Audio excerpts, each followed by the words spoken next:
5 miles outside of town. Nothing fancy, just a small house, an old barn, and a lot of overgrown land. My parents passed a while back, and I never saw much reason to leave. It's quiet out here, and I like it that way. Most nights I sit out on my porch before bed, drinking a beer and listening to the sounds of the countryside. It's peaceful, at least it used to be. A few weeks ago, something changed. It started small, little things I brushed off at first. I'd wake up to find my shed door open, even though I knew I'd locked it. My tools weren't where I left them. Once I found a single muddy footprint just outside my front door. Could have been a drifter passing through, I figured. Someone looking for shelter, but then I saw him. It was around midnight. I was on the porch, watching the stars, when I noticed something in the field. At first, I thought it was a fence post I'd never noticed before, but the longer I looked, the more certain I became. It was a man, just standing there, maybe 100 yards away. I stared at him for a while, waiting for him to move. He never did. I turned on my flashlight, but by the time the beam hit the spot, he was gone. I felt my stomach tighten. I scanned the field for any sign of movement, but there was nothing, just tall grass swaying in the wind. I told myself I was seeing things, maybe I was just tired, but the next night he was there again. Same spot, same eerie stillness. This time, he was closer, maybe 75 yards out. I called out, "Hey, you need something?" No response. I went inside, locked up, and kept my rifle next to my bed that night. The next morning, I walked out to the spot where he had been standing. The ground was damp from rain the night before, so if someone had been there, there should have been footprints. But the grass looked untouched. That's when I started feeling like I was being watched. Every time I stepped outside, I had that creeping sensation, the kind that makes the hairs on the back of your neck stand up. I started keeping my blinds shut. I even installed a second lock on my doors. Then, a few nights later, things escalated. It was late, maybe 1 in the morning. I was lying in bed, half asleep, when I heard something outside. At first I thought it was the wind rattling the old barn, but then I heard the creak of the porch steps. I sat up, heart pounding. I listened. Nothing. Then, just as I started to convince myself it was my imagination, there was a knock. Not a polite one, slow, deliberate. 3 knocks. I grabbed my rifle and moved to the window, trying to get a look without being seen. The porch light was on, but no one was there. The only sound was the wind. Then, out of the corner of my eye, I saw movement in the field. He was there again, closer than ever, standing just at the edge of my property, half hidden in the tall grass. I didn't hesitate this time. I swung open the door and fired a warning shot into the air. "I don't know who you are, but you need to leave. Now." He didn't move. I fired another shot, this time into the ground near his feet. Still, he didn't react. I could feel my hands shaking. My stomach twisted in a way I can't describe. He just stood there watching me, like he was waiting for something. I wasn't about to wait around to find out what. I slammed the door shut, locked it, and called the sheriff. By the time they arrived, the man was gone. They searched the area, but just like before, there were no footprints. No signs of anyone ever being there. The deputy gave me the usual talk. Probably just some drifter. Might be a squatter passing through, keep your doors locked. Call us if you see him again. But I could tell he didn't think much of it. I didn't sleep that night. Over the next few days, I didn't see him again. But the feeling of being watched never went away. Then one night, I woke up to something worse. My bedroom window was open. I never opened that window. The latch was broken, like someone had forced it open from the outside. My heart felt like it stopped. I reached for my rifle, but my hands were shaking so badly I could barely grip it. I checked the house, room by room. No one was there. But when I walked past the kitchen, I saw something that made my blood run cold. The front door was unlocked. I know for a fact I locked it before bed. Someone had been inside. I don't know how long they were there or what they were looking for. But I do know one thing. Whoever he is, he's not just watching me anymore. And I don't think he's going to stop if something happens and post an update.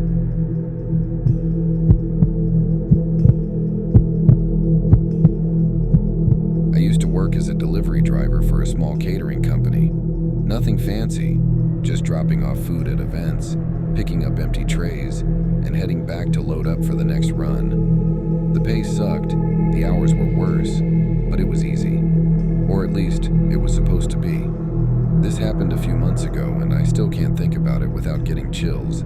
I haven't told anyone because, honestly, I don't even know how to explain it without sounding insane. But I swear to God, this shit happened. It was a Friday night, and I had just wrapped up my last drop-off, a big corporate event at a banquet hall on the edge of town. The kind of place that's dead quiet at night, surrounded by miles of empty roads. By the time I loaded the van and clocked out, it was nearly 1 a.m. I was exhausted, running on nothing but caffeine and a half-eaten sandwich I'd stolen from one of the catering trays. That's when I noticed my gas tank was almost empty. I wasn't about to risk getting stranded in the middle of nowhere, so I pulled up Google Maps and found the nearest 24-hour gas station. It was a couple of miles away, right off the highway. I'd been there a few times before. It was small, shitty, and usually empty. I didn't think anything of it at the time. I fucking should have. When I pulled in, the place was dead silent. No cars, no people. Just the buzzing of the overhead lights flickering against the pavement. The attached convenience store was closed for the night, its windows dark, the neon open sign unlit. As I stepped out to pump my gas, I got this weird feeling, like I was being watched. You ever get that sensation? That creeping, skin-crawling awareness that someone's eyes are on you? I shook it off, probably just paranoia from being out so late. But then, as I glanced across the lot, I noticed something. A car. It was parked near the convenience store, maybe 20 feet away. An old, beat-up sedan, engine running, headlights off. At first, I figured someone was just waiting for the store to open or taking a nap. But something about it felt off. The windows were too dark to see inside, and it just sat there, idling. I told myself I was overreacting. I finished pumping my gas, got back in the van, and locked the doors. As I put the van in reverse, I glanced up at my mirror. The car's headlights flashed on. I froze. For a second, I thought maybe it was just a coincidence. Maybe they had been getting ready to leave. But then, as I pulled out of the station, the car pulled out too, right behind me. At first, I didn't panic. I mean, late at night, empty roads. It's normal for another car to be going the same way, right? But as I kept driving, I started testing them. I took a left onto a smaller road instead of heading for the highway. They followed. I switched lanes at random, slowing down, speeding up. They stayed right behind me. That's when my stomach started to knot up. All right, I told myself. Maybe it's nothing. Maybe they just live out this way. Then I did something to make sure. I turned onto a side street leading into a warehouse district, just empty lots, storage units, and locked up factories. No reason for anyone to be here at this time of night. The car turned in after me. That's when the fear really hit. I was fucking alone. I didn't know what to do. I couldn't just drive home, not with them following me. So I did the only thing I could think of. I turned sharply into an alleyway behind one of the warehouses, killed my lights, and parked. My breathing was shaky. My heart was slamming against my ribs. I watched my mirrors. For a second, nothing happened. The road was empty. Then slowly the car rolled past the alley's entrance. I held my breath. Maybe they didn't see me. Maybe I lost them. But then, the brake lights flashed on, and the car backed up. I whispered, "No, no, no, no, fuck." The car turned into the alley. I panicked. I threw the van into reverse and gunned it, my tires screeching against the pavement as I backed out onto the main road. The second I was out, the car's headlights snapped on, and they fucking floored it toward me. I took off, heart hammering, hands shaking so bad I could barely hold the wheel. I don't know how long I drove, maybe 5 minutes, maybe 10.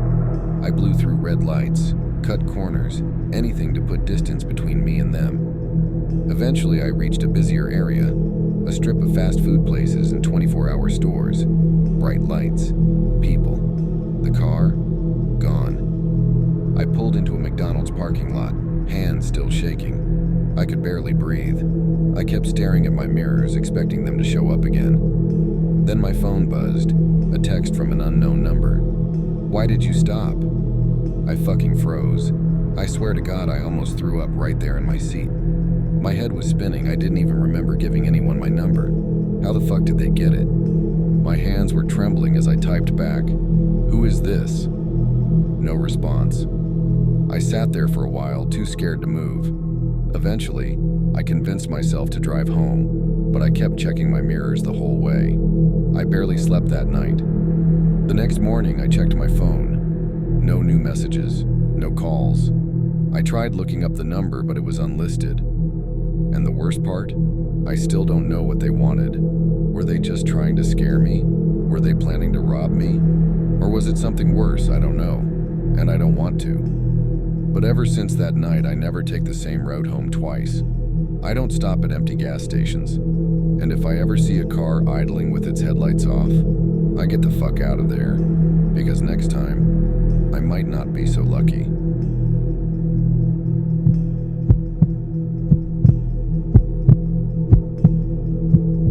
I used to work late-night shifts at a gas station in a quiet part of town. It wasn't the safest area, but nothing ever really happened. Just the occasional shoplifter or a drunk guy trying to buy beer after 2 a.m. One night, around 3 a.m., I was behind the counter scrolling through my phone when I saw a man outside standing near the pumps. He was just standing there. Not pumping gas, not going inside, just watching the station. At first, I thought he was homeless. His clothes were dirty and he had that hollow, tired look in his eyes. But something about him felt off.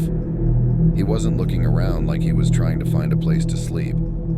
He wasn't holding a sign or a bag or anything. He was just staring. I tried to ignore him. People loitered all the time. Usually they left when they realized no one was going to give them money. But after 10 minutes, he was still there. I was getting uncomfortable, so I locked the door. Our store was 24 hours, but at night we kept the doors locked and only let people in if they knocked or looked like they actually needed something. Another 5 minutes passed. Then out of nowhere, he started walking toward the door. I braced myself, trying to look casual like I wasn't already on edge. He stopped just outside, staring through the glass. His face was pale, his lips cracked. He raised a hand, like he was going to knock, but didn't. He just kept his hand there, hovering. I shook my head, pointing at the "No Loitering" sign. "We're closed," I said, even though we weren't. He didn't move. Then he smiled. I swear to God, I have never seen a smile like that. It wasn't friendly. It wasn't even threatening. It was just wrong. Like he didn't quite know how to do it properly. Like someone trying to mimic human expression but getting the details slightly off. Then he took out a key and slid it into the lock. I froze. That door should not have opened, but it did. I stumbled back as the man stepped inside, slow and deliberate, like he had all the time in the world. "Where's Dave?" he asked. My stomach dropped. Dave was the guy who usually worked this shift. He had called in sick tonight, so I was covering for him. There was no way this guy should have known his name. He's not here," I stammered. The man nodded, as if that answer satisfied him. He took another step forward and I instinctively reached under the counter, my fingers grazing the handle of the emergency bat we kept there. Then he said something that still haunts me. "You're new." I felt my whole body go cold. "How do you know that?" I whispered. He didn't answer. He just kept smiling, his hands hanging loosely by his sides. I noticed then that his fingernails were blackened, like he had been digging through dirt or something worse. I had enough. I grabbed the bat and slammed it on the counter. "You need to leave. Now." His smile didn't fade, but he did something worse. He turned around and walked to the back of the store, like he knew exactly where he was going. I panicked. I ran around the counter, ready to force him out, but by the time I reached the aisles, he was gone. I checked every aisle, the bathroom, the storage room. Nothing. There was nowhere for him to go. I ran outside looking around, but the lot was empty. No cars, no footsteps in the dirt. It was like he had never been there. I called my manager and told him everything. He didn't sound surprised. "Yeah," he said after a pause. "Don't worry about it." "Don't worry about it?" I snapped. Some guy broke in here like he had a key. He knew Dave. He knew I was new. There was a long silence. Then my manager sighed. Listen, just lock up early and go home. I'll cover your shift tomorrow. That was it. No explanation, no concern. Just go home. I quit that job a week later. I never found out who that man was, how he had a key, or what he wanted. But sometimes when I'm alone at night, I remember that smile. And I wonder how many other gas stations he's walked into.